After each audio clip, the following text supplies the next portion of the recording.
in the nighttime. Watch what she do when the light shine. Drunk niggas tryna. Hey y'all! So today we'll be doing another segment on my new Z Stress Zoom Talks. Um, Today the topic is about boundaries within friendship, relationships, interactions. So like kind of a good example would be like dating a friend, someone that was a longtime friend, and or not dating friends, or um, also like boundaries within friendships. Like, let me think of what a good example would be. Um, Maybe like limiting how much information you would share with someone. So stuff like that. We're gonna be talking about all of that. So yeah. So y'all comment below, let us know what it is, what y'all feel, and enjoy. You're on. Okay, so at the beginning of the video, here we are. We're gonna be talking about boundaries. I kind of said that in the intro, different types of boundaries. Like it can even be like personal boundaries within ourselves, interactions with others, interactions within relationships not only intimate, but also like friendships as well. So yeah, we're actually just talking about like a little story time of my past weekend. I had like a fiasco the whole entire day, basically. And I went to the grocery store, and this lady, she just thought that it was time to touch me to get my attention. And a lot of people are gonna think like, oh, that's crazy. How else is she supposed to get your attention? But it's like, you're gonna do a little tap, but there's a difference from a tap and like, she was like this, like she was even doing like, kind of a firm grab on my shoulder. And I was just looking like, and my instant reflex was to reach out to her because I was like, what is going on? Like it was kind of like when you're drowning and you're looking for something to reach. That's how I felt. Like I was drowning in the fact that she was touching me. And it's like, yes, I know the glasses they're cool, they're nice, they're fun. I like them too. That's why I'm wearing them. But, it was too much. Because, if you haven't already, my 7 pet peeves, I mentioned it, that I don't like when people touch me. It makes me uncomfortable. So yeah. But I'm like, whatever happened to saying excuse me? Like, you couldn't say excuse me and then ask? Like you I'm telling you, it was just me and my mom, the only 2 people in the aisle beside that lady. She could have, we would have known. We would have known it was one of us. Because we were both wearing our sunglasses indoors. That is ridiculous. And especially at times like this, it's like, this is not a time for you to going up to touch somebody. Exactly. Yourself. And she's wearing gloves that have touched her face, the items, and now it's touched my shoulder. Like, Disgusting. But I think like COVID would help with boundaries, but it's just like no. Nope. People are No. And I definitely, when you said that story about the woman touching you, I automatically thought when I was 16, I got this new jumpsuit. I think it was like, no, I wasn't even 16. I think it was 18, 19, actually. I got this gray jumpsuit. I still have it to this day. I wear it. And I wore it like outdoors to like probably Cold Stone or something. And this old woman was like, oh my God, that is so cute. She literally put her hand out for me to stand in front of her and looked at my outfit, like examined it with her hand out. Like he was a mannequin? That's what I was about to say. She put you in front of her and say, like, let me see this outfit. I'm thinking about buying it. Yeah, like she held me so that she could get a better look. What? And I was just like, at that time, this was like before people started like touching me more. Like before people started touching my hair and all these things. And I was just like, oh, okay, she really liked the outfit. Okay. But she immediately apologized. She's like, I'm so sorry, I should not have touched you. And I was like, yeah, and I kept it moving. But I was just like, okay, she just really liked the outfit. But then as I started getting older, once I graduated college specifically, I've had so many instances I can count on both my hands and my feet, okay, where people have literally physically assaulted me by just reaching out and touching my hair without making any comments. And if they do make any comments, it's just them saying, oh, I like your hair. And then me being like, oh, thank you, and continuing on. But then they then proceed to like reach out and touch my hair. And when I do back up and I make it clear to them that that makes me uncomfortable, I say, oh, I don't like don't touch my hair. I'm looked at like I'm the one with the problem. Like I had a woman say to me like, well, can you at least show me the beads on your braids? Like, after I reject you from touching it, you wanted me to show you my beads. Like I am not merchandise that she's about to buy. I am not up here for show and tell. I literally felt like my body was up on the market. I was literally disgusted. Literally. Bitch, I don't owe you nothing. Don't you dare ask me to show you something. And I literally looked out on my hair and I looked up at the cashier and I was like, keep going. Because the cashier literally froze in the midst of it. Like she wasn't even trying to I think she was just consumed by my reaction as well too, like fixated on the situation. But it's not even like I've ever had anyone like come out and be like, hey, that's not appropriate to be touching somebody's hair. Like it's always me having to fight for myself and my dignity. And that's something that Black women constantly have to fight for. We constantly have to fight for our dignity. We constantly have to stand up for ourselves. We constantly have to use our own voices. And it's so like, it's so tiring. Hello. I was working in like the donation area, so people would donate and then I would take the boxes and then sort through them. And the guy that I was working with, he like, we were talking, you know, and kind of flirting, but that's as far as it went. But then one day he just grabs my ass and and I go and I tell my boss, I'm like, hey, like I'm quitting because I can't handle this and I can't work with this guy. He just grabbed my ass. And she's like, well, what am I supposed to do about that? A white woman. So what does she mean? That's what I'm saying. I'm actually confused. What does she mean? A woman herself. You ain't never told me that story. I didn't. This happened a while ago, but it just like, his name's Isaac. Oh, scolded. Because when I went to talk to the authority, you know, she didn't fucking do anything about it. Exactly. I was like, this is giving me anxiety because I'm her saying I can't do anything about it. I'm like, well, then I fucking quit. Like, and yeah, so. Wow. Yeah. Well, good for you for setting that boundary and saying, you know, I'll do something about it and I'm going to separate myself from this environment because clearly I don't feel comfortable in it. But that's. Thank you. That doesn't make sense. Like, what do you expect? Sorry that happened to you. I know. I'm so sorry that happened to you as well. Yeah. It is just disturbing that man didn't even get it punished at all. What he did that was wrong. Just because I'm flirting with you does not give you permission to touch my ass. That like, period. Hello. Yeah, and I'm sorry you had to deal with that, and but I'm still like, that's good that you were able to separate yourself from that, and but that sucks that you had to do that in the first place, and there was nobody else to like look out for help. A woman couldn't even validate the part, right? Yeah, that's the part that baffles me. A woman herself saw nothing wrong, didn't say, hey, I'll pass this on to HR, anything. Right. Like, what? I'm actually confused. I'm not understanding. She was a bitch. Sorry for my language, but she was just the worst person anyway. But, like, I don't know. Even some of the shittiest people are, like, don't tolerate, you know, those things. Exactly. Yeah. Exactly. There's like a baseline of human decency, and right. Some people still need to learn that. But actually, I want to talk about like what you said and then what Bria said. So, okay. I want to say something too, but go ahead. When you were talking about like the whole hair thing, quite a few years ago, my cousin came from Scotland, and we were like in the Walmart, and my other cousin, she had like a braided updo, like it was twist, and it was for her prom. And this lady at the store was like, oh, I like your hair. It was another Black lady.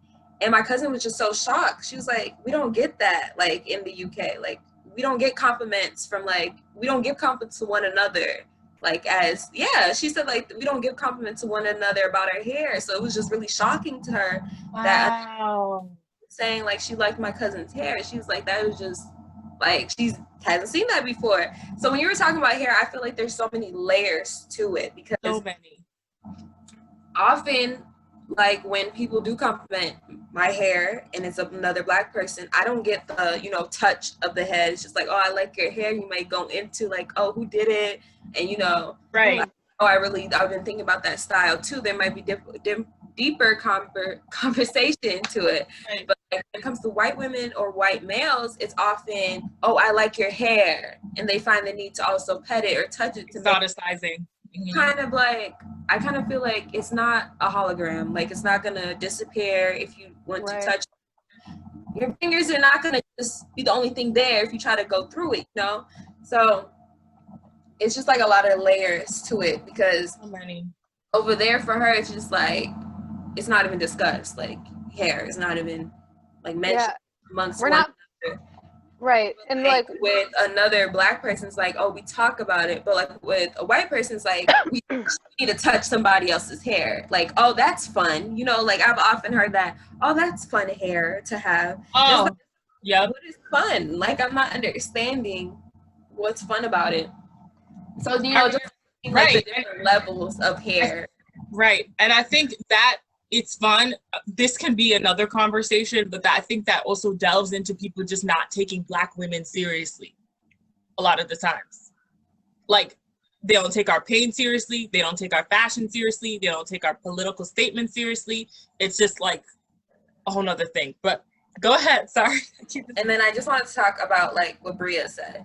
But if any of y'all want to talk first, because like what Bria said kind of is going to lead into a whole another conversation. So if any of y'all want to talk about anything before I get into that, y'all can go ahead.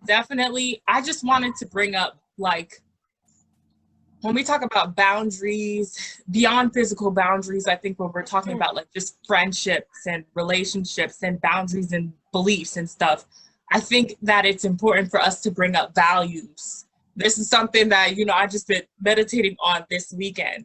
Basically, a lot of the times, like, people tend to neglect that, like, our value system is our core a lot of the times, and people just tend to neglect that.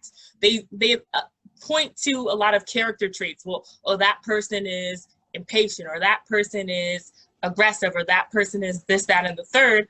But maybe what's really happening is a value clash between you two. Maybe this person has a different core value that's leading to that. Because our values are literally, like Amanda Seale said, because I'm quoting her, our values are literally like our soil. And our character traits are literally the roots that grow from that.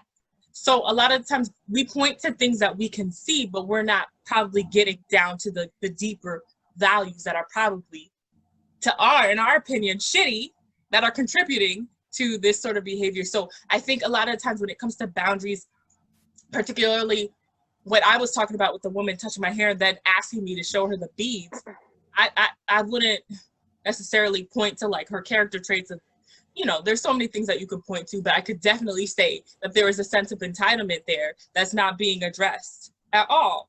So it's just, yeah, I just wanted to point out that values is definitely something that needs to be talked about when we're talking about boundaries on so many levels. I don't know. That was just a thought that really came to my head, so I had to talk about it. Go ahead. Kind of like segues into like, kind of ties in what I want to say, like what happened with Bria and then like what you said.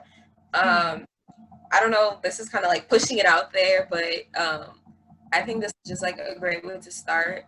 Personally, for me, this is just like the way I am, and a lot of people, that's why it's kind of hard for me in this situation too, because I personally do not feel comfortable dating my friends, like anybody that I'm friends with. And I feel like it's also very hard for me to have like guy friends too, because once I have guy friends, they like me, and it's just like they're crossing that boundary of like, I don't feel comfortable pursuing a relationship with you in that way. I don't see you in that way. And it comes into like an entitlement of like bashing.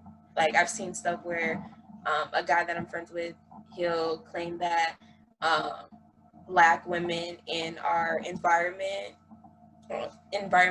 this environment I'm talking about is on campus. Black women on campus, they don't like Black men because they don't like him. And it's like, it's really unnecessary for you to like kind of have that entitlement or kind of be childish. I see it in that way as well. But it's just like, it's not going to change what I believe or what I value. Like, I'm not comfortable dating my friends, and it's just like, there's so many instances where, you know, I'll try to be friends with a guy, or like me and a guy will be friends, and then they'll like me, and it's just like, what are you doing? Like, you're kind of messing up this friendship here. And the thing for me too is also like, I find that to be very scary, because often with a lot of guys, they'll feel so entitled to the point like they can't handle the rejection. And now that I'm at the age of being 21, it's just harder for me too, because like on campus, I would always go out with my one friend, which was a female, and we would just always go out to bars and stuff. And it's just like, there's so many, especially in college, the rape culture is a big thing. And it's just like, and a lot of times, there'll be cases where someone does deal with that, and it's someone that they know, or it's someone that they are. And I like someone that was an RA, often hearing like residents come to me and talk about that. Like, oh, I thought this person was my friend. I can't believe they did this. And it's just like, it's really scary, because that's the same thing with the whole, like, having a guy as your friend, and they don't understand the fact that there's a boundary that cannot be crossed, and you need to respect that. So, yeah, that's just like something that I really wanted to talk about. And I forgot to do this at the beginning, but like, one of the major reasons I really want to have this conversation, because it's been very big on social media with the whole Megan Thee Stallion and Tory Lanez thing, where he, if you don't know who Megan Thee Stallion is, she's a rapper, and Tory Lanez is like a musical artist as well. And I believe they met at Beyonce and Jay-Z's brunch, and they became friends from there. And I don't know if this is a rumor or if it's true, but I guess they were dating, like it crossed over to like a dating relationship. And one of the nights she was hanging out with him, and she was planning to leave, and he didn't like that. So he shot her in both of her feet. What the hell? Yeah, and that's what I'm talking about. It's like it's like intoxicating, the type of entitlement that some men have. Like, they find the need to control, and if things don't go their way, they throw a tantrum. And that came out, that happened, that she was shot in her feet, both of her feet. And people were trying to just paint different stories. Some people were saying that she's an undercover man, that she attacked him first. It was just a lot of things that they were trying to throw out there that I just found to be very unnecessary. And it's like, no one once is pointing the finger at the person that pulled the trigger. But people always want to blame the victim, especially if she's a Black woman. They always want to blame the victim. It just does not make sense to me at all. Like, honestly, the whole situation just really depresses me. The way that Megan was even treated, the way that she was talked about, the rumors that were created from it. Honestly, I'm waiting for her to tell her whole story, and when she does, I'm going to believe that, because I don't have time for all this other shit. People literally trying to sit here and make him the victim. And I'm so tired of men also sort of creating this narrative that is justifying to them violence against women all the time. Oh, well, she was cussing him out, so then boom, he shot her in the leg. Like, how does this shit work? Nothing justifies what happened to her. Nothing. Could we call that like masculine brutality or something? Toxic masculinity. Yeah, Give it a toxic definition. yeah. That is fucking sickening. Like, that shit just gets me so heated every time I talk about the Megan situation, because she's just been through so much. And it just seems like every time men try to find a specific type of men try to find some sort of validation to commit acts of violence against women. It's almost like you just need to give them a centimeter and they'll find a way to just completely destroy you. Like, it's ridiculous. Yeah. And like, the common excuse I've heard with a lot of these cases where women defend themselves or behave in a manner that a lot of people see as aggressive. They'll say, well, if it was the other way around, y'all would understand why he behaved that way. And it's like, how can you justify what happened? And there's a recent one that I had saw. If it was the other way around, I'm sorry, can you explain that one again? They'll say like, oh, well, let me explain this one, like another case that's happened, and then go deeper into that. But like, there's this rapper, his name is Veda, I believe, and him and his girlfriend, they were on marriage boot camp, and there was a clip that was showed where he basically like was trying to strangle his girlfriend in front of everyone. And then they show later on, probably a couple days later, in between that, he was trying to say, well, great editing. That was his comment. Like, they edited to make it look like that. But it was like, literally from the time he sat down to him getting up, it didn't look like there was anything cut. It didn't show any other scenes. It was that fast. It was like, it went from this space to the next one. So there was like no editing in between it. And then he realized he got caught up in his lie, because then he tried to bring up, well, y'all don't know what she did first. And it shows a clip of her throwing like an apple at him. What the fuck is that? And like, strangling her? What? Right. So then that's what people are saying. They're like, if it was the other way around, y'all would understand like why he did that. So he's basically saying like, what if it was him throwing the apple at her and then her strangling him? And it's just like, y'all are trying to justify abuse is abuse. Yeah. Assault is assault. Like, there's no in between. Stop talking about if this was the other way around. Clearly, we know the way patriarchy works in this society. So stop talking about the other way around. We already know how muscle mass is on men. We already know how violence is. Like, stop trying to turn this shit around. I'm so sick of people always saying that. Well, if it was the other way around, bitch, it's not. Take it the way it is. Preach. And another thing too with the whole Megan thing, I think people are also trying to bring up the fact with the height difference, and they're saying because Tory Lanez is 5'3", Megan. The height? Megan is like close to 6 feet, and they found the need to say, well, that's why he had to defend himself in that way. No, he didn't. He didn't want her to leave. And she was leaving. She was leaving the situation. She was leaving the place. She was separating herself from the area, and he threw a tantrum. By shooting her in both feet. It don't make no sense. It doesn't make, like you're saying, it sounds like they're grasping at straws to turn the narrative to, like what you said, make the male in the situation look like the victim, but not try to validate Megan's experience. They're trying to invalidate it as best as they can. And it's just stupidity. I don't understand how anybody could, like, she's literally saying this happened. And she's traumatized. She had the wounds. Why are we asking her to say, yeah, it's true, and like tell it from her own words and like relive that for the benefit of others to say, oh yeah, Megan, we believe you, when that's probably not even going to be the case after she says it from her own mouth, that what was experienced and what the truth actually was. So yeah, it's upsetting, and it irritates me. Yeah. And then another thing that I've heard too is like people being like, oh, well, if she felt disrespected, she shouldn't have said anything, like to contribute to the verbal argument or something like that. Yes. What? And I'm like, so she was just supposed to feel disrespected and not supposed to sit there. So yeah, she probably read his ass to filth. Like, come on, let her do that. That nothing should allow for that level of violence, period. Yeah.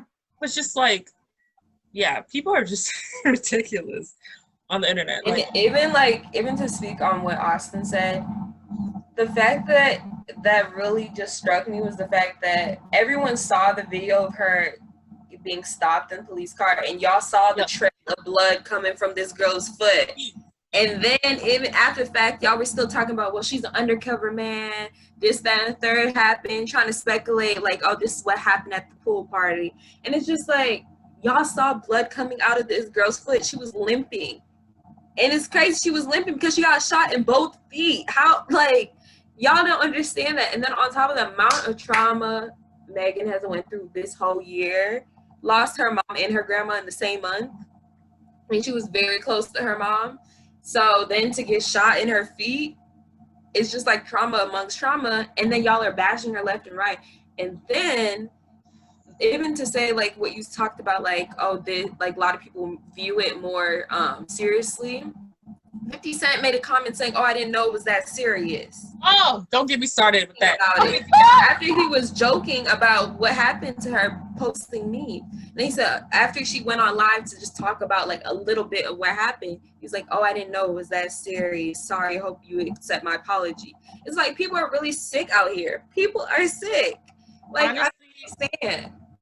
Like, honestly, what needed to come up there in order for you to realize it was serious? There was a trail of blood in the first initial video that we all saw. Right.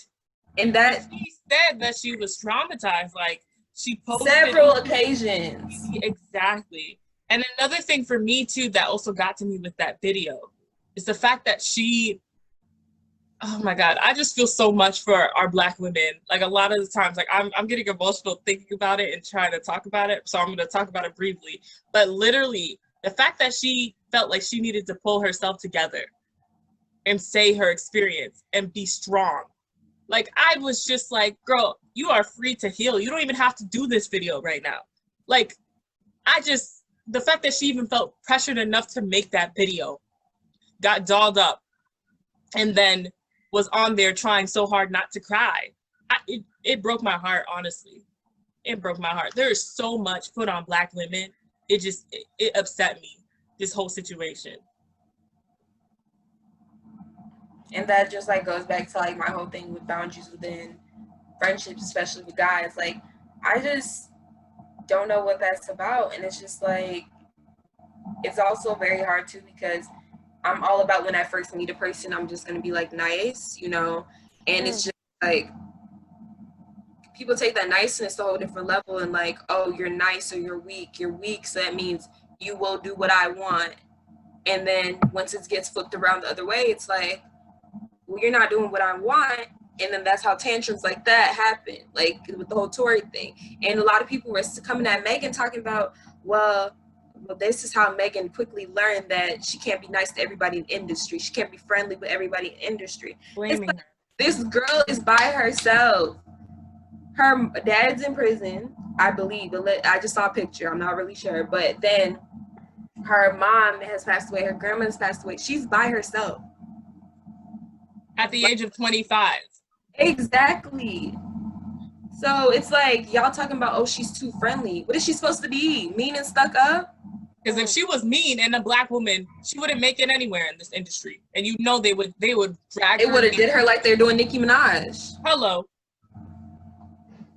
So it's just like, it's just crazy. And like, I think another contribution to me like being nice to guys like when I meet them is just because of the whole thing of them feeling entitled and them feeling like, oh, you know, like even when guys would like walk up to me and try to get my number and then I changed the app to Snapchat. Change it to Snapchat. It don't matter how lit I am. I always be looking for that Snapchat. I'd be like this, squinting. It's just like, how that goes. In other situations for other women, often be like, oh, you know what, babe, got your number anyway. You know, like it turns to a whole different level of disrespect. It can go from like, oh, let me talk to you all nice, and then once it's not their way, they're calling you out of your name. Right. It's like so many levels to that, and it's just like, it's always bothered me whenever guys that I'm friends with or, you know, I try to maintain a friendship with, they want to cross that boundary that I'm not okay with.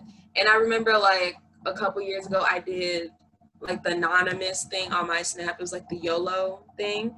And there was somebody sending like an inappropriate comment, and it was like, I looked at the list and it was only like guys that I was friends with that said it. So I was like, I didn't know which one said it, but it was just really uncomfortable to me because it was sickening. Like just that boundary level. So yeah, I just wanted to talk about that a little bit, but if y'all have anything to contribute, go ahead and do so. Yeah, I mean, hearing about like how setting boundaries with the friendships, I mean, kind of really speaks to me like from a different kind of perspective, like from growing up from elementary school.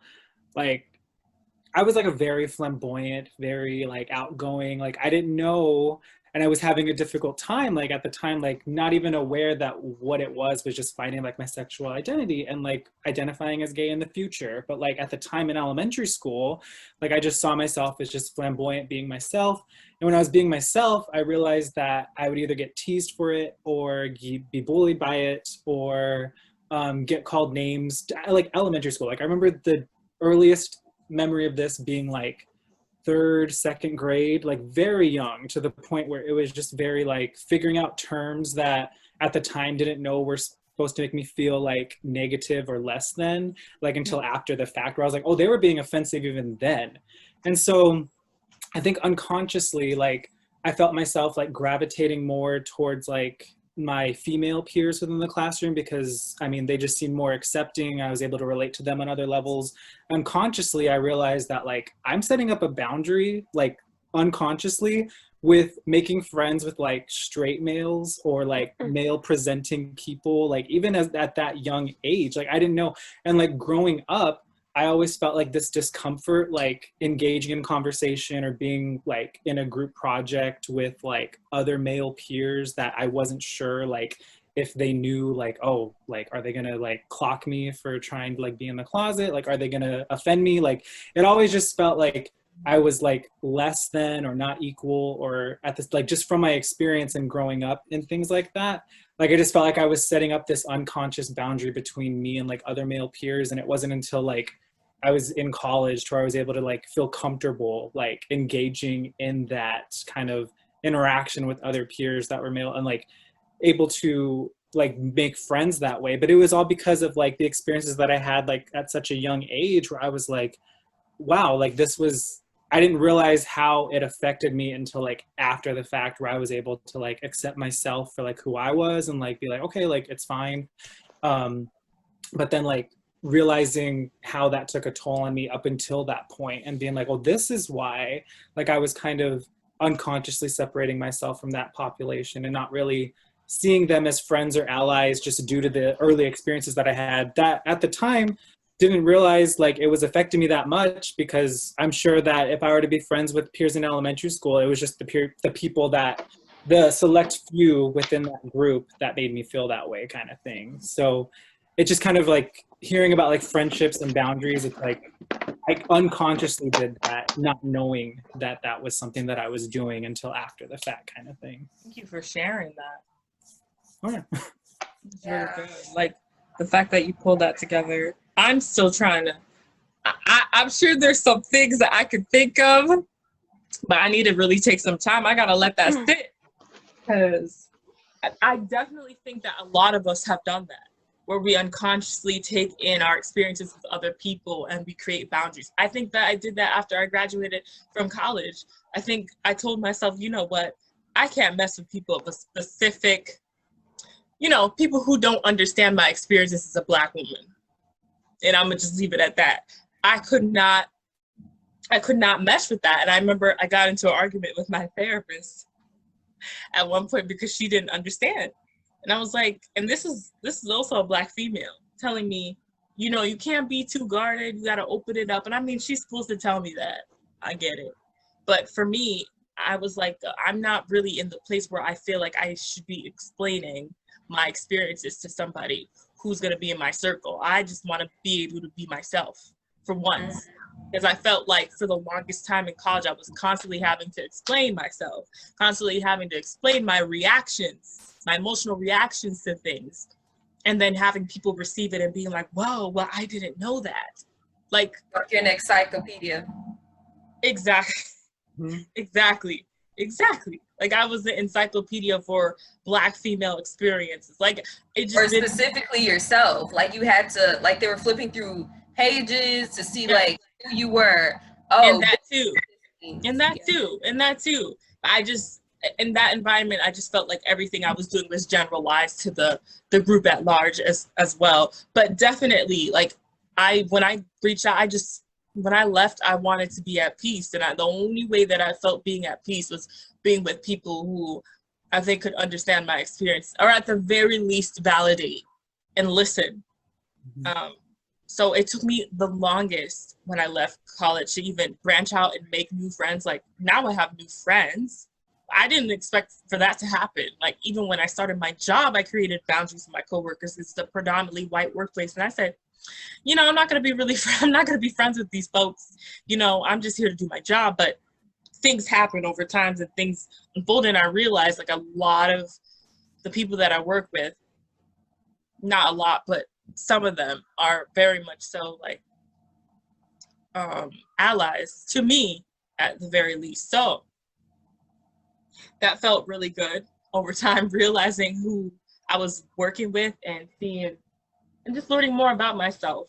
And as I'm healing now, I'm becoming much more open, but it's still something that always is in the back of my mind. Like, if I invite this person in my circle, how much work am I going to have to put in?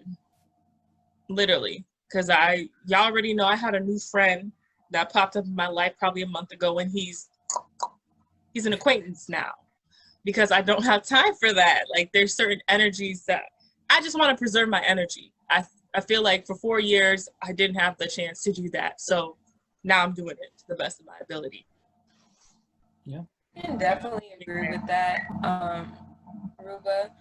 I feel like junior year, I was having the time of my life because, like, one of my close friends was also African. So, like, it's like every month we were doing something. So it's a Burna Boy concert. October we went to her cousin's homecoming at a different college. That had like it was like predominantly African type thing. And then, oh my God, that sounds so much fun. It was so much fun. And then November we went to the African night, and that was popping. It was just like every month I was just having like the time of my life, and it was just great because I kind of talked to Ruba about this. Like, I've always been like this. My mom has always just taught me to just be nice to everybody. So, like, I've never been that type of person, like, oh, I'm only going to talk to Black people. Right. So, like, my friendship groups have always just been, like, diverse. And not diverse of just, like, ethnicity, but, like, any other background that person may have, whether it's religion, sexuality, gender, all that. Like, I've always just had, like, a diverse background of friends. But I feel like that also, like, had to cost me my comfortability in a way, I guess. I kind of spoke about this, I think, in our last talk about some people that presented themselves as my friends had behind my back that I was trying to be Mexican. And I was... Wait. What? I'm zooming in on it. Every fucking time she says that shit blows my mind. You want to tell a Black woman that she wants to be of another ethnicity. Huh?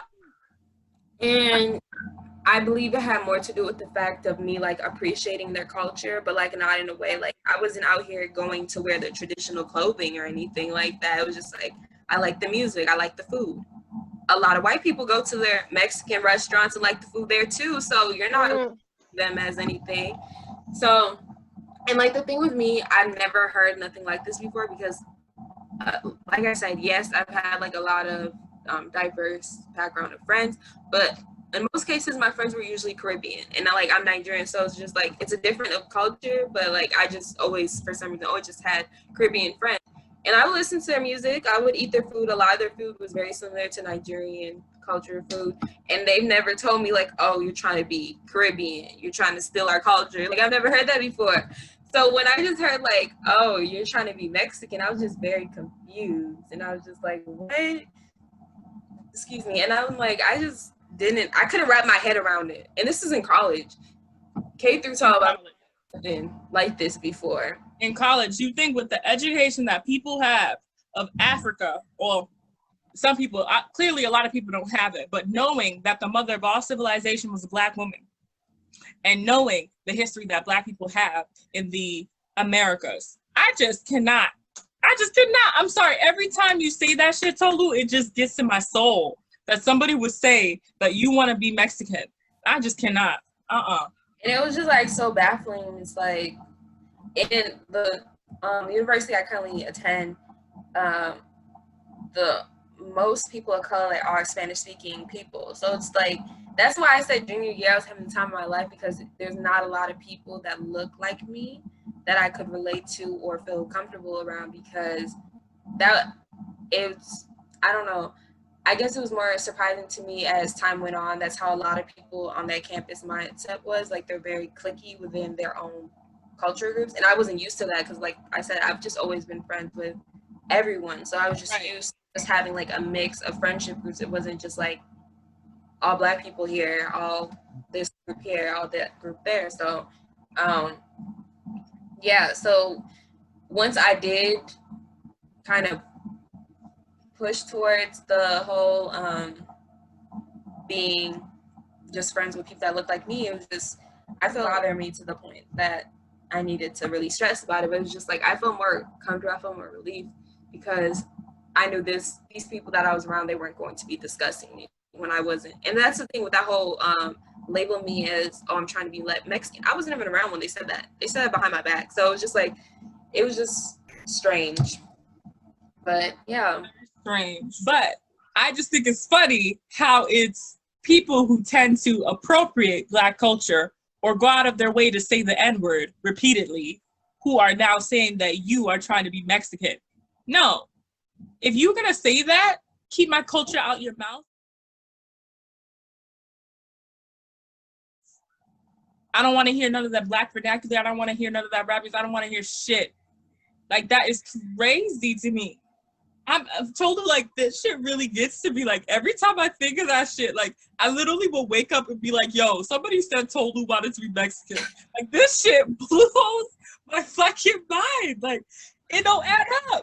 It don't add up, especially knowing that I was on that campus. Austin's also was on that campus. He graduated before you came. And it's just crazy. Like, I can't. Yeah, that campus, ooh, like, it was, it was just filled with a lot of toxic people. And hearing about how, I mean, hearing your experience, I can't relate to it completely, but there's pieces of it where when you said people who at the time you thought were your friends ended up saying things behind your back that very friendly. And I had to learn, because I moved from, like, my like brief background is like, I grew up in California, and then for the first 2 years of undergrad I went to the Midwest. And first 2 years of undergrad I was in California, and then the last 2 years of undergrad I went to Midwest, where Ruba and I and now you at the college that we're attending. And so at the time, and so I was in like this vulnerable state to where it's like, this is my first time being like alone. Like, I didn't know anybody on campus, but like I met Ruba. Ruba was one of the first people that I met, and I'm grateful for it every day. But it's like, I was learning and taking all these social interactions and like kind of in a vulnerable place to be like, okay, like I'm taking in all these people so that I can make friends, but I had to learn who the toxic people were and who the genuine people were. And it took a while for me to figure that out, because when I met all these people, I was not in a state of mind to be on guard like that. I was like taking in social friendships, being socially involved with everybody, but I was not in tune, especially growing up on the West Coast, where it is by no means perfect. But I think there is a difference between West Coast culture being more acceptable of diversity and Midwest culture not being as acceptable at times. There's people here, but I think it's more, you can find people in the West Coast a lot easier than you can in the Midwest. But I was coming from like that background, being like, oh, like people are going to be accepting of all different diversity, like all this thing, like not just race, religion, culture, everything. And so as I learned over time, I'm like, oh, so this is, until somebody told me, because my motive moving to the Midwest personal journey was to just be openly myself, like just be an openly gay man. Like it's not going to be something that I'm going to share and like be like, hey, this is me, but it's going to be something that I'm not going to be afraid to hide if somebody asks, or like if anybody. But it was like when I was being open about that, I realized that people would feel like they could insert their opinion just in basic conversation. I remember somebody telling me, and a friend at the time, that we were talking about like the future and marriage and what that can look like. And I said like, oh yeah, like I see myself marrying a man someday and like having a family. I mean, like, I don't know about kids, but I mean, I wouldn't rule it out. And then somebody like kind of cut me off in the middle of me explaining my future and said, oh, well, don't cut off women just yet. Like, you don't know if there's going to be a woman coming across your life. Maybe you're going to want to marry her. And I said, no. I mean, like, it's like I respect women. They're my majority of my, but it's like, do you not hear? I said, I'm a gay man. I do not see women like, I'm not going to marry, like, it's not going to be. And so, but she felt I don't know what made her feel the need to say that to me. Because I was like, well, we were talking about our personal futures. I was sharing mine. I don't know why you felt the need to share. So at the time I was like, oh, she just needs me to explain this, all this stuff. But it wasn't until after really realizing like, oh, if I keep this energy around me, that's toxic. So I need to realize how to throw that away and learn to like dispose of those people in my life and accept the ones who are gonna understand like a genuine experience and not question it and not feel the need to like invalidate when I'm already saying like, no, I see myself marrying a man. I don't need you saying like, oh, but what if a woman comes by? Like, don't sell yourself. Like, don't say that just yet. Don't commit to just men just yet. And I'm like, do you know how many years it took me to just even say that out loud? And now you're going to tell me like, oh, but just so you know, women, you still might because it's socially acceptable in her perspective. And it was just so like, heteronormative. It was it's just ridiculous. So that campus, like, I'm not surprised, like the toxic people and like when you call them your friend and then you have, it's just, it's baffling when it happens. And that's just one of many experiences that occurred, but that's the one that was sticking out to me when you were sharing yours. Cause it's like, yeah, I took this person as my friend and it took me a while to realize like, I don't want to be friends with you anymore if you're going to say that. Like, I don't want to do that. And so, yeah. Honestly, Austin, you've been through a lot on that campus. Like, what he just told you was literally a sprinkle of the comments that he's received. Like, I remember you telling me stuff and I was just like, stop fucking playing. Like, another thing too on that campus is like, and I think this is another part of boundaries that needs to be addressed. But I get that for certain people, religion is very important to them, okay? Kumbaya. Keep that, you know, to me, it's like, okay, you have your religion, that's fine. I have my religion, I have my spirituality as well. But I don't try to go out of my way to impose it on you. Their thing is on that campus too, they will say something to you like, oh yeah, and I think that you should be with a woman, to a man who just said that he's gay. And then when you ask them why they said that, they'll say God told them to tell you that. I've had so many people say that God has told them to tell me that I need to be Catholic, that so many people tell me that God has told them to tell me that I'm going to marry a Catholic. I'm like, okay, if God has told y'all all this, then why hasn't he told me? Yeah. Hell yeah. Right. What are you talking about? And like speaking on that, Ruba, because I mean, we've had conversations to where, I mean, I grew up Catholic and I still identify as like a Catholic, and I'm like proud to be not only Catholic, but a gay man at the same time. Let's go. And, like, they didn't, like, I had my, like, growing up, I just knew the religion as being loving, accepting, not questioning, not to, I would never say, well, God told me to tell you this and do with it what you will. Like, I never had experienced that until like seeing how that campus and how others who I thought were going to be understanding what I thought our similar religious background was. I thought, oh, this is going to be an environment where it's accepting and loving and nobody's going to quit, nobody's going to like point it, but it's like, that's not what I grew up with the same religion as these people grew up as. But Right. we have different experiences that lead us to the same place. But it was like interesting to see how others interpret the same words, the same faith, the same thing that we both identify as. Like, I would never think that like somebody would like, I would never use that to say like, oh, somebody told me to tell you this, or like something just told me to say this to you. And it's like I had to learn to like separate myself, because there was a time where I was like, well, they're doing it this way, does that mean I've been doing it wrong this whole time? Exactly. So I was thinking like, is this, I started questioning a lot of things. But I mean, in terms of like my coming out journey, like I was thinking of like I still like thank the faith that I have, because in a way I felt like it helped me accept myself even more. Like, and I thought that that was something that like, I mean, something that was like self-love, like finding it, praying, doing all these things. It's like, this was something that was personal to me, but it's not, I'm not going to expect that to be the same personal experience for somebody else, because I feel like faith, your relationship with God, spirituality, anything like that is personal to the person. And it's not going to be taking somebody's experiences and imposing them on others to say like, well, you need to have this same thing as me because I experienced it and it was powerful for me and you need to do this. It's like, we don't even need to speak on our personal experience of the faith, but it's like when people start imposing it, it starts questioning, because then you put things that aren't like in people's heads to where it's like, no, you don't need to be thinking that way. So yeah. We've talked about this too, because there is another friend of ours who went through the same thing.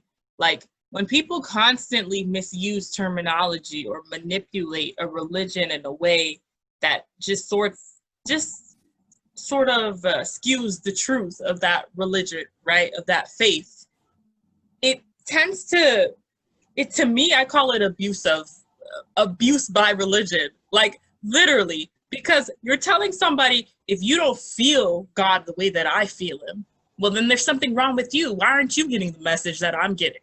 And this message is for you. So what's wrong with you? Because clearly your faith isn't strong enough. My faith is strong enough. I'm getting possessed by the Holy Spirit every day. I know what you're talking about. But then they want to call themselves prophets and come up to you and say, God told me to tell you. What? Yeah. Like, this is crazy.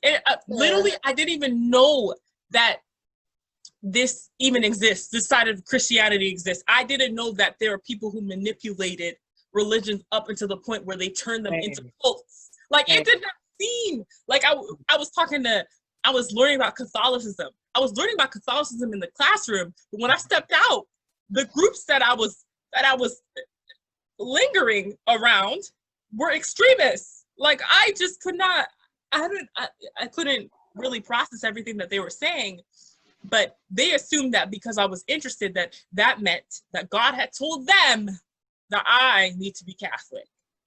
When really I was just trying to figure this shit out. Because 2 + 2 for y'all is equaling an elephant. And I don't understand why. Like, it's your own journey. You don't need anybody to like force you. Not an elephant. Girl. it's not equally sure. I was just shook. But yeah, I definitely realized once I left that I needed to figure out my religion for my own sake, because the way that the boundaries have been crossed to the point where people just constantly kept invalidating my denomination that I was raised in.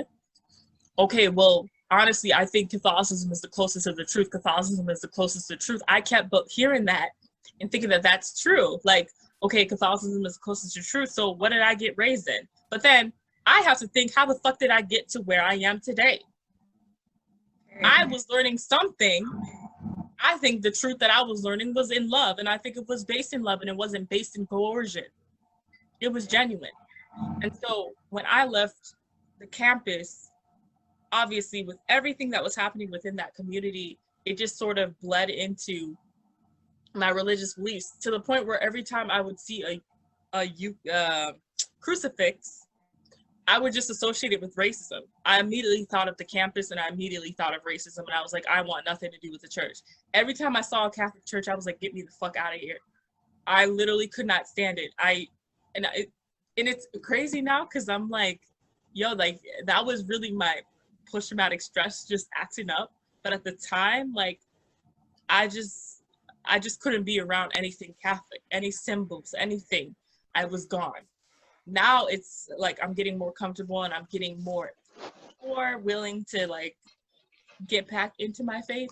But at the time, it just seemed like You had that unconscious boundary set up because of those experiences. The same, like, it just reminds me of it, just the power in people breaking boundaries, how it can have a toll on you throughout without even knowing it's having a toll on you.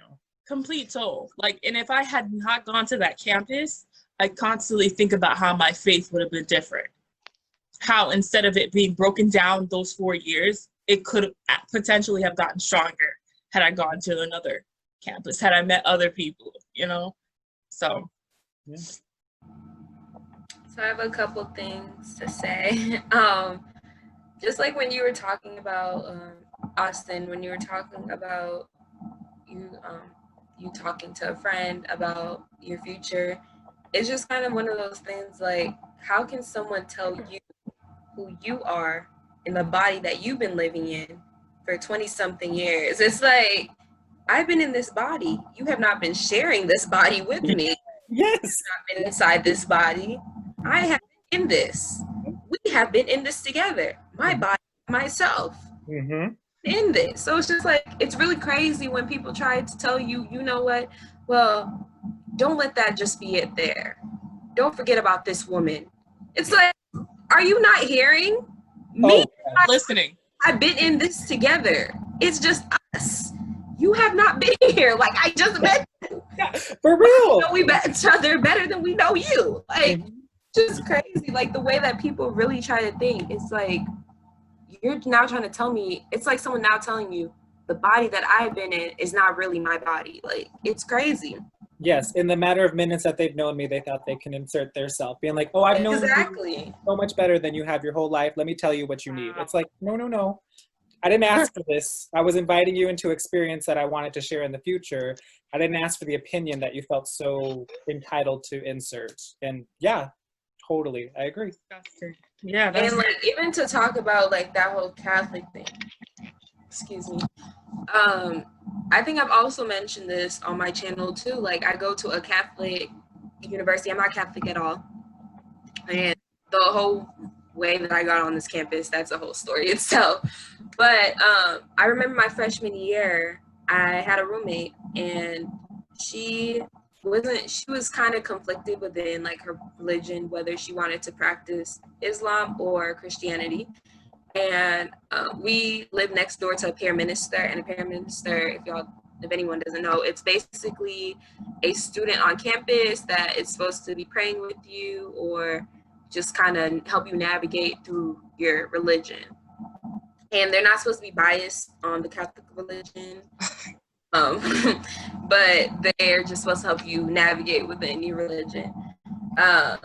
And like I said, my roommate, she's very conflicted on whether she should practice Islam or Christianity. And like, it was the first week of school, and I wanted to know, we both wanted to know and like explore everything on campus. So we went to their Travis that they have on Sundays, and we went with the prayer minister because it was the first week of school and she was gathering everyone to walk over there together. And I remember like after the service, we went to breakfast, and my roommate and I were just talking about like, she's still kind of conflicted, she's not too sure. And I think this is like a week or two later, she didn't go to like the service. I was still going just because like I've just always been growing up in religion, and like I didn't know that there was other churches around. And the prayer minister came up to our table, was like, oh, why didn't you come to the service? And she's like, well, I'm not really sure if I want to practice Catholic. And the lady, she just like, oh, well, you should just be Catholic. And it was just crazy to me. It's like, how do you just push Catholicism. There we go. Onto someone, and it's like, you're supposed to be a neutral source of like religion partner, and you're not doing that. And it's like, that's just crazy. And that was my freshman year, and as years went on, it was just very common. Like, I kind of felt like on the campus they want to hit you with the Bible, and I said that to one of the brothers' face, and he was just kind of shocked that I said it. But It will. just being careful on who you tell certain things to, because there was this. So my sophomore year, I dipped. Be offensive, so I apologize if I am, but I like to call it I dipped in the ranch pool. I was like a chicken tender, as being brown as I am, and I go to predominantly white school, so I dipped in the ranch. And Ruben, are you still confused with what the ranch is? I'm not. Okay, so I'm trying to figure out, what year did you say this? What year? Sophomore year. I was. Maybe I am confused. What is the ranch? It's a white man. Oh, I think you told me. Okay, go ahead. Yeah. So I was introduced. See, this is another thing too with boundaries. Be careful on letting your friends introduce you to people, because not all the time you need to. And like I said earlier, I'm like, when guys meet me, I'm just big on just being nice to them, because one, I'm a Black woman, so I'll be painted out as being a bitch if I'm not being nice, being all cherry and stuff. And basically, I just had a friend that introduced me to one of her guy friends or guy acquaintances, and we hung out. I just didn't really feel him because I felt like he was fetishizing me. Just really focused on my skin. I just thought it was really weird. I feel like he was going to like wear me when I was sleeping or something, like type of thing. Yeah, it was just very creepy. So that happened, and I made the mistake of like talking to people that were in relationships, which I should have just like. Another thing about the school, it's small, so a lot of people tell other people's business. That's another thing too. So I told one person, and it was just like no, even every person I spoke to about this, they try to paint it out like I was in the wrong because I didn't have sexual relations with him.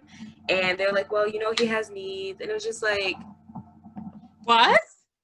Yeah, they said that, well, he has needs. And Needs. Oh. Ew. yes. I'm sorry, I'm just stuck on this. Hell no. Wait, what? Not needs. He has needs, but you don't? And not even that, it's just like they felt like I should have catered to the fact that he wanted to pursue that and I wasn't interested in doing that. And it was just like, this is our first time ever hanging out. He just met me earlier this day. In a day, and they already said that? Tolu, stop. Day. But basically, my point of this is you have to be careful on who you tell stuff to, because everyone has a different perspective. And definitely to junior year, like I said, I became friends with a really good person that they're also African, and they didn't know about this situation. I was telling them because like they knew this guy, and there's just a lot of things that she just it didn't sit right with her. And it was so refreshing to have somebody on my side that understood where I was coming from, because so many people were coming at me. They were bashing me. They were talking about, well, I don't know why you're making a big deal out of it. Me and my boyfriend slept together the first time we hung out. And just like, good for you, but I'm telling you my experience. And it's just crazy. And I'm just like, I literally met this guy earlier this day. But like I said, it's a different story, different year. So we're moving to junior year. And I was telling her about it, and I was just like,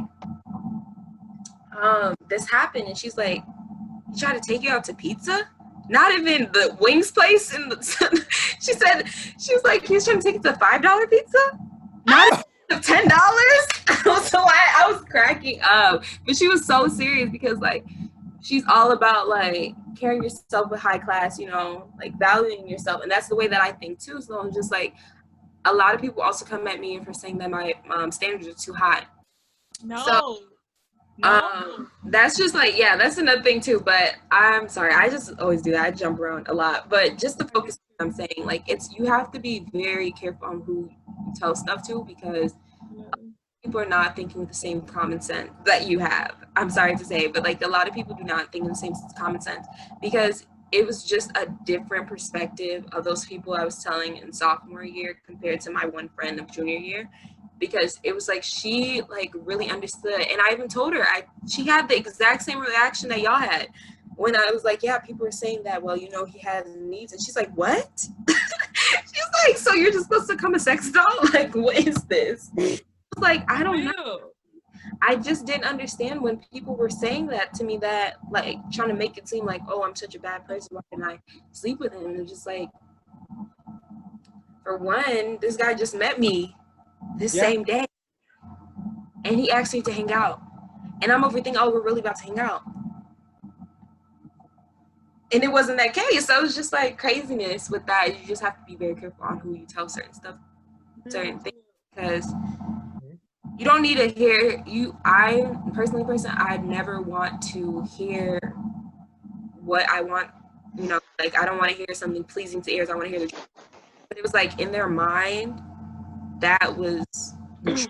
Like that's what I should have done. And it's like, no. Yeah. And I think hearing that, like, it just, what kind of registered to me was hearing like somebody's perspective put an expectation on you, like you needed to do this because I thought that that's what you should have done. And like how that kind of like resonates from my experience is that like at that same campus, when I was out and like open and everything, the friends that I would make, one friend in particular, not a friend anymore, but at the time a friend, kind of labeled me so quickly as their gay best friend because they never had one, and that they were so proud that they met me because now they can say they have a gay best friend. And they said that I think I know this person. Oh yeah, I'm pretty sure you do. Mm-hmm. So this friend was very adamant on saying like, oh my gosh, I can't wait to come to you for like relationship advice. I can't wait to come to you for like, you can like, you can tell me which outfits are good. I can come to you for like all this gossip, and I can come to you to like give me the down low on like what's happening in all your other groups. I'm like, where did this come from? It was just very like shocking about all these like just blatant stereotypes and how quickly she was. It's like a fetish. For real. It was like, I feel like you're kind of being like fetishized as being a gay man, that you're supposed to be into this movie scene type thing of, I don't know, I guess the Disney version, Sharpay and Ryan. Oh, yeah. Hello. So, yeah, that's really weird. So it was like hearing that, I'm like, okay, this might be your like ignorant experience about what a gay man is, but this is reality, and this is not the case. Like, I don't even put gay as like the biggest factor of who I am to people. Exactly. It is just something that she made so blatant and forced me to say like, oh, I only see you as this, and this is what you are to me, nothing else. Like, that's basically what she was communicating as, like, from what she was saying. It took me a while to realize, like, oh, this isn't good. Because at the time, again, it was another experience where when I met her, I was vulnerable to just pulling friends, and it was another toxic relationship that I had to learn to, like, remove after telling her things in confidence and sharing personal experiences with her. It wasn't until later where I was like, this isn't good because you're not a good person. Like, you don't see me as equal. You see me as somebody who you can, kind of like fetishize in a way, and like have these experiences that you've been longing to have, because now that you have this gay best friend, you can now act on everything that you've wanted to. So it was just so, looking back, it was really like lessening me as a person. I don't like that. So it wasn't until after I like left her in the dust, I was like, oh, this is what a true friend is. And like, they don't say, oh, I just see you as a gay man. It's like, no, I see you as a friend, and that's it. Like, you're a friend, and I can confide in you, and it's just, I don't learn that. So yeah, annoyance. I have like two little things to say. There's this video I sent you, Ruba, and it's talking about like the top 10 labels of Black women, and one of them was the token Black girl. And I think that's like another thing too. Like, people will be like in a group, and then they have that one Black girl. It's like, well, this is more acceptable for us, and the third, and say this, that, and third. And I think that's like the same thing with you, Austin, like she felt that this was acceptable for her to do and say these things to you because of your sexuality. And it's like, before you even see my sexuality, you see me first and foremost. So it's just like, yeah, that to me is just like, I've never heard of that. That's just so strange to me. I've never. Isn't it? So strange. Yeah, I didn't. Because It baffled me. and like it even just it takes me, I don't want to say too much of this person's story, but I have a friend that was outed in high school. And I think the reason that person that outed my friend did that is because they didn't take my friend seriously. They saw him as like, oh, this is my gay friend, you know? And it's just like, before you even see this person's sexuality, did you see them as the person? Because like they confided in you to actually come out. You were the only person in the school that knew, like it was confirmed with. Everyone else was like speculating, and I wasn't speculating, but like a lot of people were speculating, and it was never confirmed until you said something. So it's just like the lack of taking people serious when they may not look like you or maybe different from you. I think that's the same thing with Black women. Like they're not taken seriously because, and it's always people that don't look like these Black women that are not taking them serious. So it's like, you don't understand their experience. So you feel like you don't need to take them as serious as someone that looks like you. And I think that's the same thing with like Megan. She was trying to pull people closer because she like was by herself. And you know, she tried to open her circle up more. And she even said that in her statement. She was like, this was definitely an experience because she thought this was someone she could trust. She thought this was someone that she could be cool with. And that happened to her. So yeah, and then also there's a show I just finished on Hulu. It's relevant, it's not random for me to say this, but it's called Little Fires Everywhere. And one of Reese Witherspoon actually plays the main character. So it's like two families, opposites. Rich family, white, middle, higher class family, and then there's she plays the main character on Scandal. I'm forgetting her name. I forgot her name too. Kerry Washington. Kerry Washington. So she plays the mom in the other family. She's a single mom, and they kind of just go back and forth in the family until they come together. But there was a scene where like Reese Witherspoon was saying like she was putting lots of emphasis on African American, and the daughter dates a Black guy, and she was like, oh, you know, you can say Black. I forgot the boyfriend's name. I think it was Brian. She was like, yeah, Brian said it's fine to say Black. You don't need to say African American. And Reese Witherspoon, the character she plays, she was like, well, so-and-so on the TV said that African Americans were acceptable. And it's just like, where's the Black person to speak up to say, instead of two white people trying to speak up for these people? So they believe it when another white person says it instead of an actual person from the community. And like in later episodes, he says like the boyfriend actually comes over to the house and he's had an argument with the daughter, and he's like, I don't like coming over here because your mom likes to bring up every moment how her great grandmother was the one that helped with integration at our high school that we attend. And it's just like, people it's like they're not viewing the boyfriend as a person. They're just viewing him as like a token, like we did this, we helped him out, you know? I think that also plays a role into boundaries too. It's just like, you can't allow people to tell your story. Exactly. Major. So. Yeah. Exactly. And I literally, oh my God, something just came to my mind. There was a time on our campus, I think I told you about this, Tolu, when there was an education class who was denying that white privilege existed. So we had to we literally rounded up people to go and talk in that classroom. And I had a friend who was like, oh, Riba, you can't make it because you have a class? Okay, just write down what it was that you were going to say and I'll say it. And I was like, and I know they meant well by that, but I was like, hell no, this is my story. I recorded my voice saying my shit, and then I gave it to her so that she could give it to the class. And I remember her being like, you know what, it was ridiculous for me to even say that I was going to repeat what you were going to say, because obviously it's your story that needed to come from your voice. And I just remember being like, yeah, I honestly, I thought that was common sense, you know? But for people, I feel like a lot of the times, even in Hollywood, it just seems like the fact that, have y'all heard this? The fact that they were going to have, what's her name? This white woman play Harriet Tubman. They're going to have a white woman play.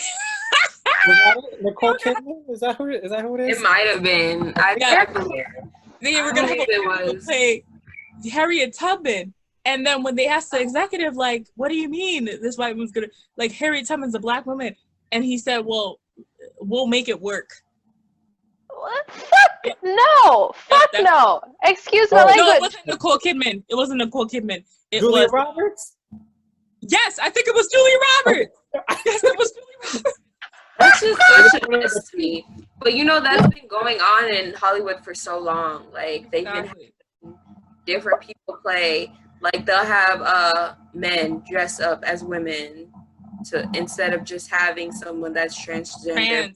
Oh my gosh, and that was a big thing. Halle Berry was just in the freaking news for that, because she was about to get a role in which she was going to play a trans female.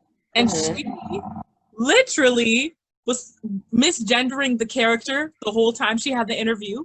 And then on top of that, she kept talking about, oh, I'm going to play this, I'm going to play this. Why would you accept a role knowing that you are a cisgendered woman? Like, what are you doing?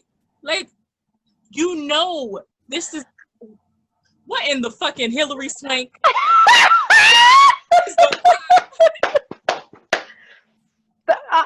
I don't know why, like, why would a white woman even want to play, like, a black woman? Like, if I were an actress and someone said, I want you to play this black woman, I'd be like, then no, find a black woman to play in the role. That happened, though.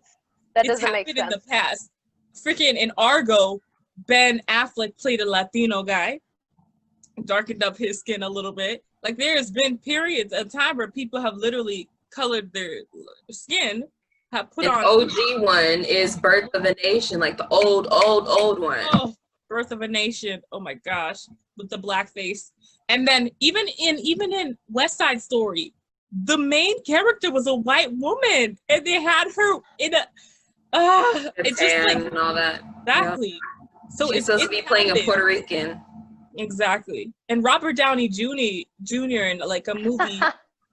Was it? I think it was in the 2000s, but he was playing a black man. This dude's white. He's white, and he played a black. I know what movie you're talking about. Yes. I can't think of it. And it's happened, and it's still happening. I hope to never find that movie, because that's really strange. I can't even imagine. Yeah. You're about to say what's his name? Cuba Gooding Jr.? What? Yeah, that's who I thought you were about to say. Oh. And you said Robert. Robert Downey Jr. Yeah, Robert Downey Jr. Yeah. Fucking Iron Man. Is it Iron Man? Yeah. Yep. Yeah. Yeah. It's just like bananas. I forgot where I was heading with this, but literally. We're talking about like not allowing people to tell your story. Exactly. And I think now is the time in Hollywood. You've seen a lot of people pushing to have their stories heard in so many different ways. And this is why we do what we do on YouTube. And this is why I'm happy Tolu has this platform. So we're able to share our experiences and our stories with our own voices. And instead of having someone think that they can speak for us, the devil's a liar. I'm actually interested to know, I don't really know how I'm going to twist this into boundaries, but there's a guy on campus that I guess I'm cool with him, and I've been part of the Black Student and Allies group for a while, and he'll tell me every year he's coming to the meeting, never showed up once throughout the year, and it's just like, at this point, just make that promise to yourself instead of telling me. Right. You know, like, save yourself from that that waste of conversation because I'm not understanding. Yeah. I literally, boundaries for the bullshit. Literally. For the bullshit. There we go. We're gonna have it across the screen. Pause the screen. Boundaries for the bullshit. No, for real. Like, we've talked about physical boundaries. We've talked about boundaries and being able to share our stories. But for real, sometimes we just need people to get the fuck away from us. Like, stop with the bullshit. Stop lying, because it's literally exhausting. Especially when you put it on a people and you get people's hopes up, talking about, oh, I'm gonna visit you. I'm gonna come see this. I'm gonna come see, like, and I've had a thing with flaky friends like that. Well, clearly, you see, the first meeting we had was the first On and popping. You've been here, but I'm just saying, like, and I'm not trying to comfort anybody, but it's just like That people make promises, and I've had people say shit, like, people have been responding to like the Snapchats, and I feel like I'm done writing the Snapchat saying, oh, we're having Zoom meeting today, because people respond and they say, this is probably off topic, but they literally say, oh yeah, I would love to join the Zoom meeting, but can I just watch? Like, no, you can't just watch. writing a thesis on us. Watch other Black females. There's so many Black female discussions. There's so many discussions so many channels that are devoted to discussion, so many Black female content creators. Like, you can watch them, but when you come to this, you got to actually engage. Like, and I'm literally, it's crazy because the older I get, I feel like the more assertive I'm getting and the more my boundaries are very clear. I really don't have time for the bullshit. Don't try to say you want to come in and watch and observe the Blackness like you're going to a fucking Less zoo, tolerance. and then go back and be like, I learned something today, but don't apply it. Like, I don't have time for that shit. And I've had people who literally just view having Black friends as an intellectual exercise, just to test out what this person knows, what I know, go back and forth, but they don't actually give a fuck about you or your cause or your community. But yeah, boundaries for the bullshit, because ain't nobody got time for this. It's 2020 vision.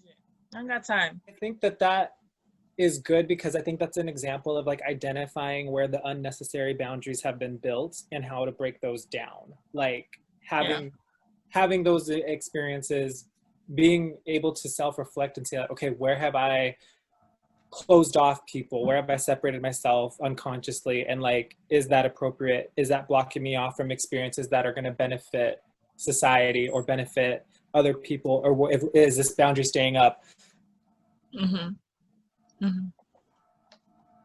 Everything. But going off of like what that like reminded me of is just kind of like with self boundaries, like being able, like when you said the term like setting up boundaries for like the bullshit and everything, I was just thinking more like in terms of like I'll get stressed out easily, or like have negative thoughts enter my head or things like that. And then I have to realize, like, let me set a boundary to these thoughts. First, acknowledge that they're there, and then identify when they're coming up and realize for what they are is bullshit, and then separate myself from them.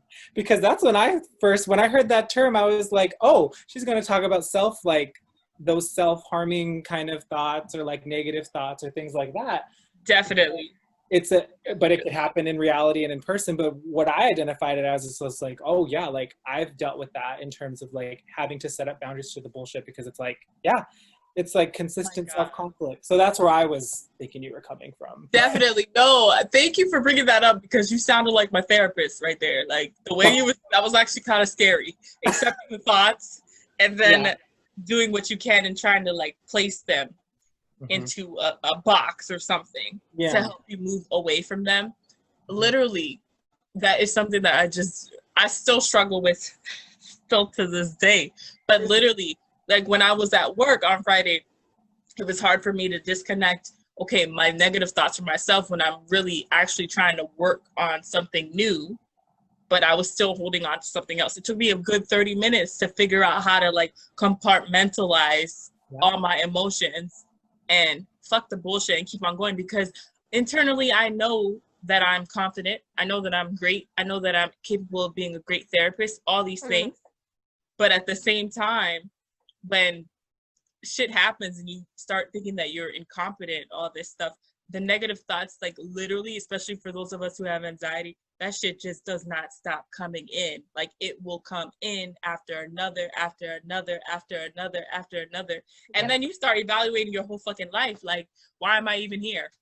Like, I literally was going through that train of thought and I had to cut myself off to a certain degree. And it happens like that. Like, it doesn't go off the deep end, because then I realize I'm going too far. So then I slowly come back to reality, because I just cut them off slowly, and then I get there.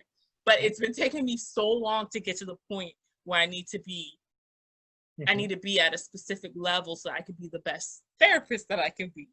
But it's literally so hard sometimes. But yes, I'm glad you're putting that out, because I forgot to point out the self. The self is the most important when it comes to cutting off the bullshit, because without the self, you can't do all this other shit with other people.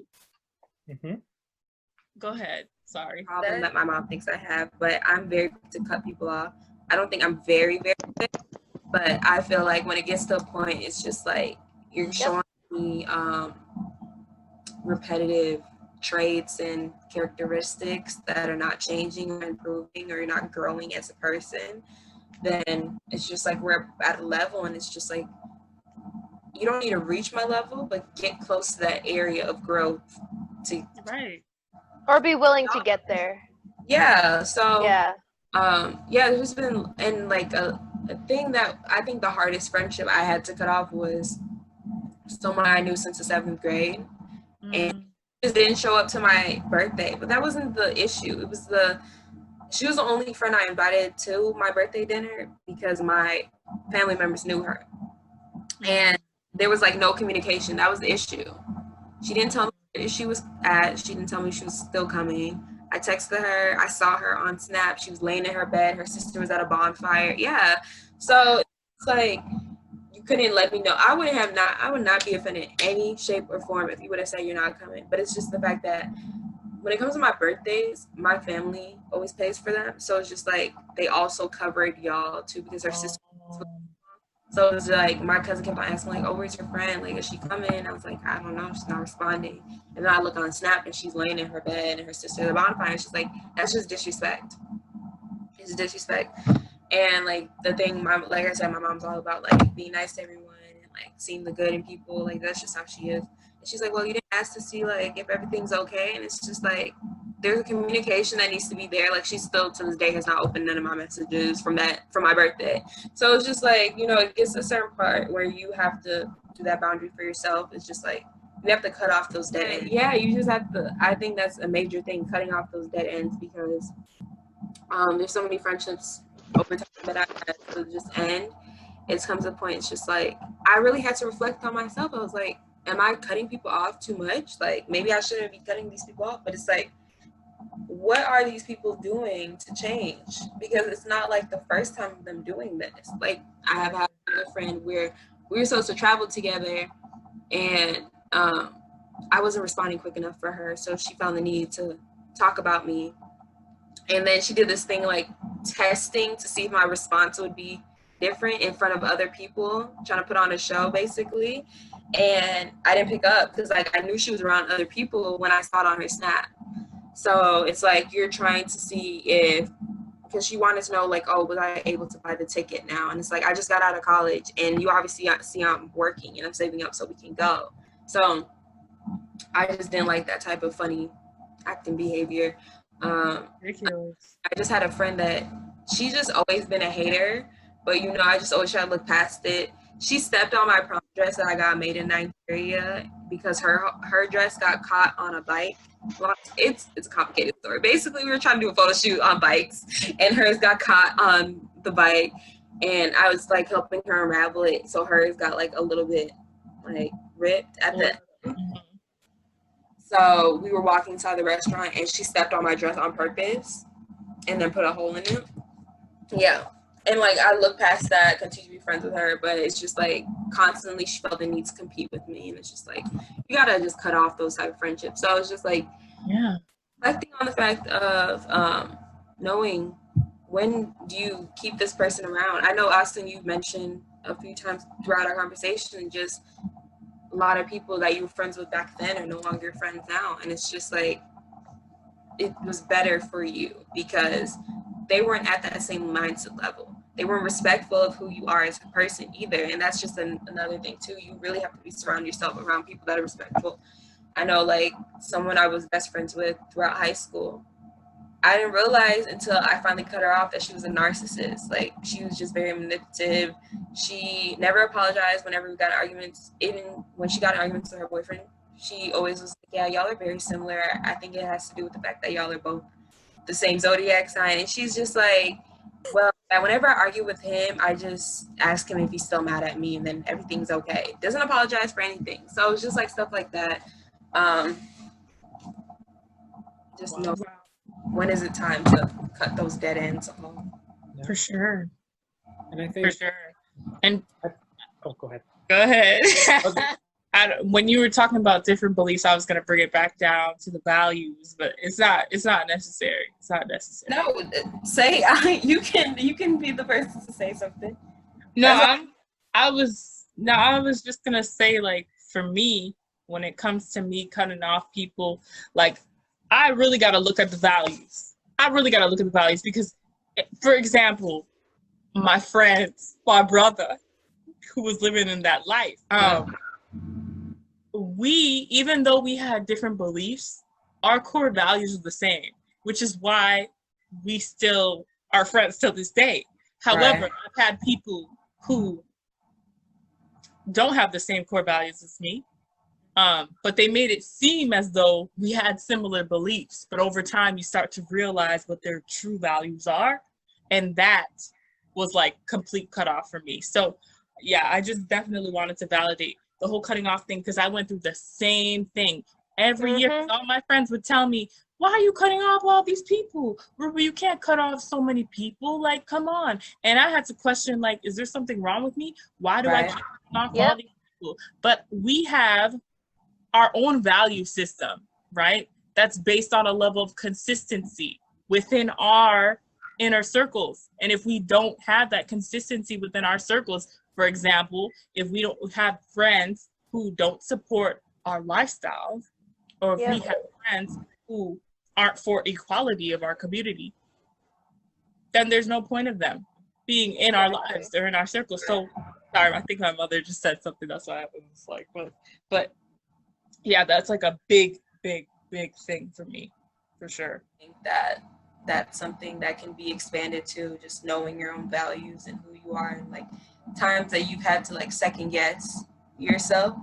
And I think that just goes back to me being very adamant. I always use this. I always tell people, don't let nobody try to tell you about yourself, because you've been in your body like for all this time. Exactly. And it's like, you know, Freaky Friday, where people stepping into different bodies. It's like, you've been in yourself, you know who you are. Don't like try to let somebody second guess who you are. So Right. end up the conversation. Do you have Yeah. well, like I always like to end up the videos. Y'all stay safe, and Yeah. I have some inches now. So keep Yay! haters. That's And hopefully gonna bye. be me next